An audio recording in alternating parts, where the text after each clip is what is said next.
दोस्तों नमस्कार। Short basic training में आपका स्वागत है। शॉर्ट बेसिक ट्रेनिंग में आज हम आपके लिए एक मोटिवेशनल स्टोरी लेकर के आए हैं। मोटिवेशनल स्टोरी जो आपको मोटिवेट करती है, जो प्रेरणा प्रदान करती है, आगे बढ़ने के लिए हमें कुछ हेल्प करती है। तो इस मोटिवेशनल स्टोरी के अंदर आज हम आपके सामने लाए हैं एक वुड कटर, एक लकड़हारे की कहानी। एक लकड़हारा था जो रोज जंगल में लकड़ियां काटता था और अपने परिवार का पेट भरता था। एक दिन उस राज्य का राजा जो था वो भटकते हुए जंगल में शिकार करते हुए दूर तक निकल गया। और जब वो रुका तो उसने देखा कि उसके साथी, उसके मंत्री, उसके सैनिक वहाँ पर मौजूद नहीं थे। तो लकड़हारे ने जो वहाँ पर लकड़ियाँ काट रहा था, उसने भी राजा को देखा। उधर राजा को जो बहुत प्यास लगी थी और वो रास्ता भटक गया था। अब उसको ये पता नहीं था राजा को कि उसको किस साइड में जाना है। इसलिए राजा जो है उस लकड़हारे के पास गया और उससे कहा कि भाई मुझे पानी पिला दो तो आपकी बड़ी कृपा होगी। लकड़हारे ने जब राजा की तरफ देखा तो उसने देखा ये तो महाराज हैं, हमारे राज्य के महाराज हैं। उसने लकड़हारे ने को कहा कि महाराज मैं आपकी में समर्पित हूँ और आप तो हमारे महाराज हैं, आप जो मुझे कहेंगे वो सब काम करने के लिए मैं तैयार हूँ। तो राजा ने कहा कि पहले तो मुझे पानी पिलाओ। लकड़हारे ने राजा को पानी पिला दिया और पानी पिलाने के बाद राजा ने कहा कि अब मुझे ये बताओ कि मुझे घर किधर जाना है, क्योंकि मैं घर का रास्ता भी भूल गया हूँ। तो लकड़हारे ने राजा को घर जाने का रास्ता भी बता दिया कि वो कैसे अपने राज्य में जाए। अब राजा बहुत खुश हुआ लकड़हारे से और राजा ने लकड़हारे को कहा कि तुम मेरे पास मेरे महल आना, मैं तुम्हारे लिए बहुत अच्छा एक इनाम रखूंगा जब भी तुम्हें समय मिले। और उसके बाद राजा अपने घर चला गया। जब राजा अपने घर चला गया तो लकड़हारा जब लकड़ी काट करके अपने घर पहुंचा तो उसने राजा से मिलने के बाद अपनी पत्नी को बताई और पत्नी जो है बहुत खुश हुई और उसने कहा कि महाराज हम गरीबी में जीवन यापन कर रहे हैं, जब महाराज ने आपको मिलने के लिए समय दिया है तो हमें कल ही महाराज से मिलना चाहिए। तो उसकी पत्नी ने उसको कहा कि आप कल जाकर के महाराज से मिलो। और वो कल यानी कि दूसरे दिन जो है महाराज से मिलने के लिए चला गया। बाहर जाकर के उसने द्वारपालों को बोला राज्य में पहुंचने के बाद कि मुझे महाराज ने मिलने के लिए बुलाया है और मैं एक लकड़हारा हूँ। तो पहले तो द्वारपालों ने भी सोचा कि एक लकड़हारे की और एक राजा की क्या दोस्ती हो सकती है, महाराज इसको क्यों बुला सकते हैं। फिर भी उन्होंने सोचा जब ये बता रहा है तो हमें बताने में क्या दिक्कत है। तो उसके बाद वो महाराज के पास उसका संदेश लेकर चले कि महाराज कोई लकड़हारा आपसे मिलना चाहता है। महाराज को याद था, ताज़ा ही घटना थी कि भाई कल लकड़हारे ने मेरे को पानी पिलाया था, रास्ता बताया था, मुसीबत के टाइम में मेरा साथ दिया था। तो राजा ने बिना देर किए कहा कि उस लकड़हारे को अंदर भेज दो। जब लकड़हारे को अंदर भेजा जा रहा था तो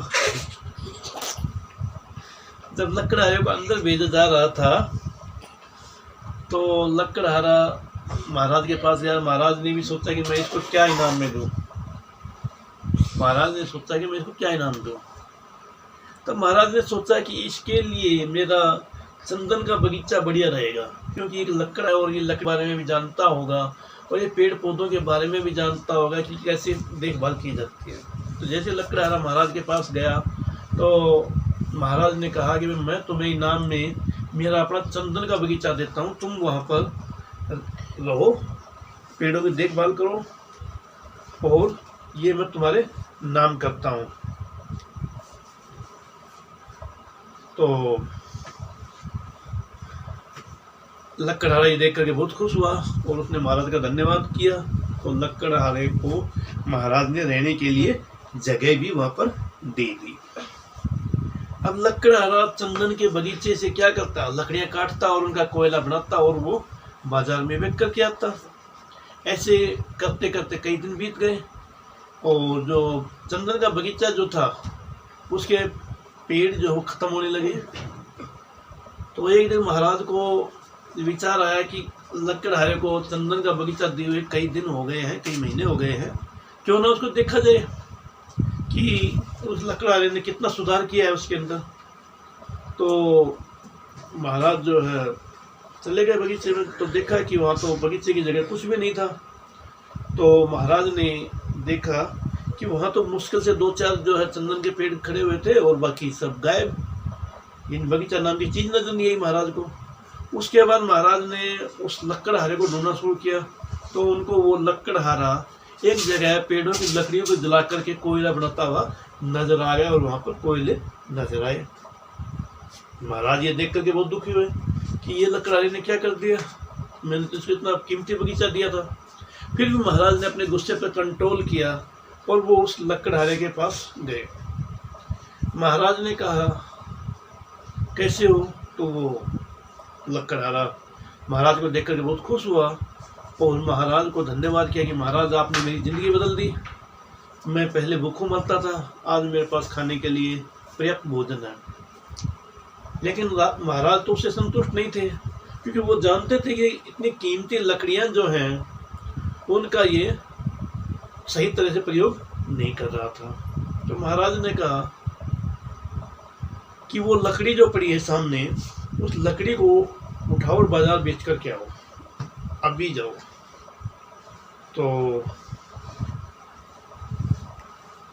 वो लकड़ियां बेचने चला गया उस लकड़ी को लेकर के। जब उसने उस लकड़ी को बेचा तो उसने पाया कि ये लकड़ी तो बहुत महंगी बिकी है। तो उस लकड़हारे को अपनी गलती का एहसास हुआ कि जिन लकड़ियों का वो कोयला बना करके बेच रहा था वो तो उसको लाखों अरबों रुपये दिला सकती थी, लेकिन उसने मात्र उनको चंद रुपयों के लिए कोयला बना करके बेचा। उसके समझ में आ गया कि उससे गलती हुई है। तो वो वापस आकर के महाराज के पैरों में पड़ गया और महाराज से कहा महाराज मुझे क्षमा कर दो, मुझे पता नहीं था कि ये इतनी कीमती लकड़ियाँ हैं।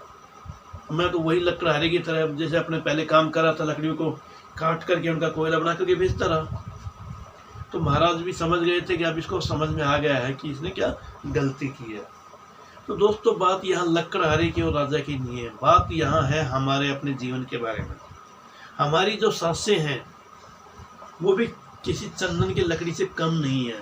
अगर इनका हम सही सदुपयोग करें तो हमें ऐसा जीवन में कुछ कर जाना चाहिए जिससे कि लोग हमें बाद में याद करें। अन्यथा तो जी तो रहे हैं और एक दिन सबको मरना है, लेकिन हमें काम कुछ ऐसा करके जाना चाहिए कि जीवन में लोग हमें बाद में याद करें।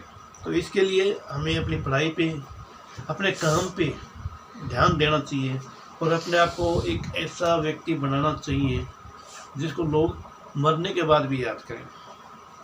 तो यही कहानी हमें ये प्रेरणा देती है, प्रेरित करती है कि हमें जो अपनी इन सांसों के चंदन जैसी चंदन रूपी जो सांसें हैं हमारी, इनका सदुपयोग करें। अपनी लाइफ को आगे बढ़ाने के लिए पढ़ाई करें, अपने बिजनेस को आगे बढ़ाने के लिए इसका सदुपयोग करें।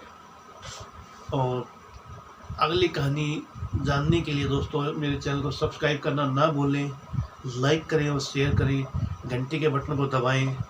और जब घंटी के बटन को दबाएं तो आपको दाहिने हाथ में काले रंग की एक घंटी और दिखाई देगी जिस पर ऑल लिखा होगा, उसको क्लिक करें। इससे क्या होगा कि आपको मेरे आने वाले सभी वीडियो के बारे में बराबर जानकारी मिलती रहेगी।